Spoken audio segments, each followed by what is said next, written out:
I want to get your kind of initial reaction to this whole process. Hey, Jordan, as you can imagine, a lot of feelings here tonight. We're right outside where we met with you a few hours ago. This is the Stephen R. Anderson Memorial Building, but a lot has happened since we last checked in. As you can imagine, adrenaline at an all-time high. We just recently finished watching the execution of Mr. Taberon Honie here at this facility. A lot going on. You can probably see it going through my mind. I have my notebook right now. Again, we weren't allowed to take anything in. They provided us with a paper and pencil, and the whole time just seemed to be all of the media witnesses scribbling furiously. I'll start at the beginning, I guess. They took us into the execution chamber, into the witness room, where the glass was only one way. No one could see inside. We walked in. The room was very dimly lit. The curtain was closed. So when we first walked in, you couldn't see anything yet. There were 8 chairs there. We all, as a group, decided to fold up the chairs, put them against the wall, and stand to have a better view. I mentioned it in the press conference, but I want to make you aware we had no concept of time in there. No clock, no watches, obviously, and so it seemed to go very long. At some point, they opened the curtains, and we saw Mr. Taberon Honie. He appeared fairly calm to me. We all discussed it, fairly calm and collected. He was strapped onto the gurney. He had a white sheet pulled up slightly above his stomach, below his chest. He was tapping his right foot, bouncing for a little bit. There was some discussion of whether it was bouncing to a beat of a song in his head or nerves. There were some mixed opinions on that one. Eventually, they pushed the lethal injection. We saw his breathing slow. We saw that foot tapping stop, and he ended with his head facing towards the ceiling, his mouth slightly open.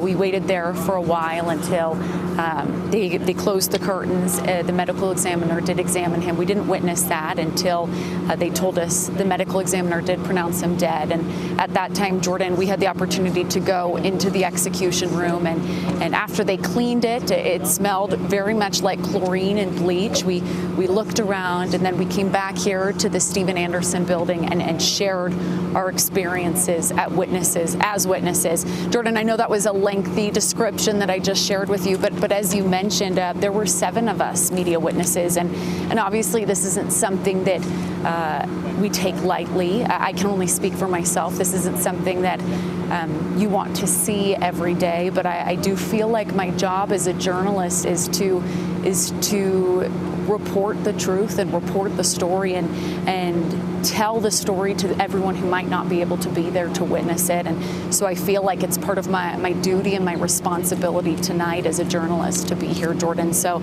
again, as you can imagine, a heavy night, a lot of emotions here, Jordan. Folks to keep in mind that Sarah also just witnessed this not too long ago. She is processing this for us live on air as well. Sarah, I want to ask you, you have been prepping for this for weeks. You've been doing your research. We've all talked about it in the newsroom, wondering what kind of an experience this might be for you.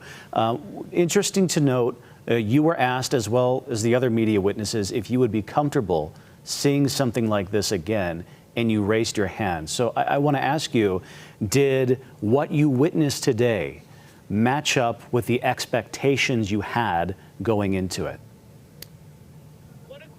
What a question, Brian.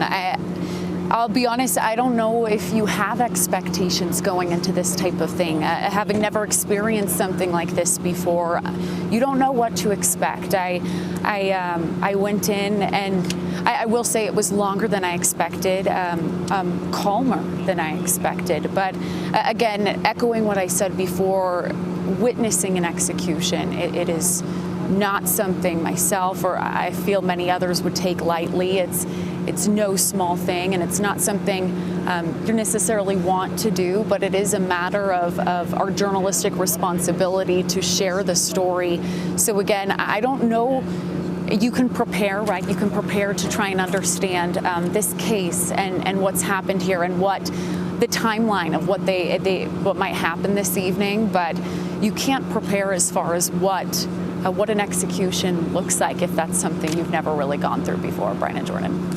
Well, Sarah, we appreciate your coverage. You gave us a window into something that few people ever get to see, and yet is a part of our society. It's something that we talk about. We've talked about it for a long time. No doubt there will be more of these in the future. We will talk about that. Thank you for your observations. Thank you for your statements. And we just appreciate your work out there today. Thank you. Thank you both. And I think that's going to wrap up our coverage here. Taberon Honie executed his time of death 12:25 p.m. And now, of course, we know the Department of Corrections will go through, do some debriefs, and that will be the final chapter in this story as we look forward to the rest of the week here. Absolutely, and you heard lawmakers there witnessing this this evening. At least they were on the witness list.